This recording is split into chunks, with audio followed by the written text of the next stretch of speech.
тръгнат по гората.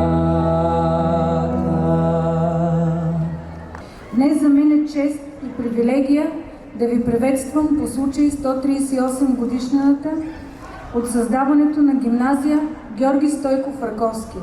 Училище с дългогодишна история, утвърдени традиции и значим принос в образованието.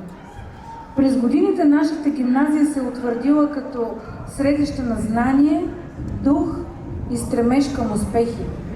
Тук са израснали поколения достойни хора, които носят със себе си ценности, възпитани в училище, трудолюбие, отговорност и устрем към развитие. Днес е ден, в който отдаваме признание на всички учители, минали и настоящия, които с професионализъм и отдаденост изграждат облика на нашата гимназия. Благодарност отправям и към вас, нашите ученици, които със своите успехи и амбиция продължават да прославят името на Георги Стойков Раковски. Нека пазим традициите, които ни обединяват, и с увереност да вървим напред към нови успехи и постижения. Честит празник на всички!